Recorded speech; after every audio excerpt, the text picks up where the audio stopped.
Graders, it's Mrs. Mangan here, and we're going to continue our talk about primary sources. And today I want us to go on a primary source scavenger hunt. So you've already learned so much. You know about the two types of sources, primary and secondary, and you know the importance of primary sources. Do you think that you can spot some in a nonfiction book? So, similar to our work with our ancient Greece text, I want us to be a bit more particular today. I want us to look and see if we can delineate between documents, photographs, and artifacts. So, what you're going to do is you're going to go to Epic, and this book has been assigned to you. It's called Digital Citizenship Using Primary Sources.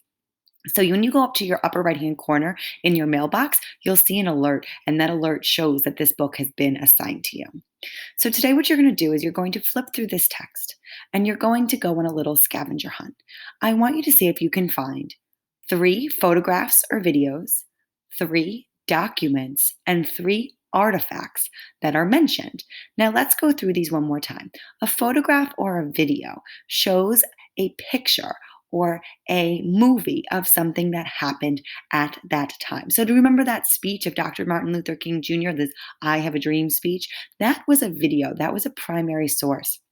And say I was there and I took a picture of him that day, that would be a photograph. A document is anything that has the written text on it, whether it's a diary entry or a journal or the Declaration of Independence. All of those are considered documents. And artifacts, in real social studies terms, all of these things are artifacts. They're all something we can hold that can help us learn about history. But for this purpose, we're going to consider artifacts something that is something you can hold in your hand, like the pottery we saw with ancient Greece, or that headband that you analyzed the other day on Friday. So those are artifacts. So I want you to go, and I'm going to get out of present mode for a second so I can show you the book. In Epic is going to be this text. So as you read it, you're going to flip through and you're going to see what looks like an artifact, what looks like a photograph, what looks like a document. And I want you to think, what do you think buildings are? What do you think these museums and libraries are? Which category do you think they are? And do you think they're primary sources, secondary sources? Something for you to think about. So as you flip through, go ahead and go back to your chart and think, do these items belong in any of these categories? And if they do, go ahead and place them in. So you're going to complete that chart on Seesaw, or look for a link to that slide that you can copy and paste into your own e-learning slideshow. And I want you to start thinking about primary sources in your life.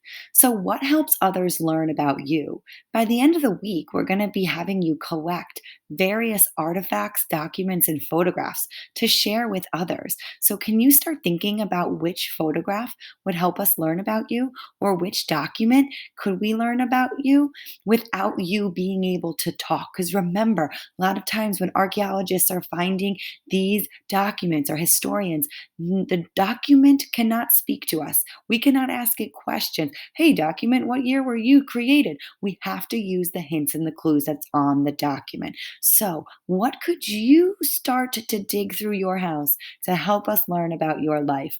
So, that's a little challenge, going to give you a heads up of what's to come this week.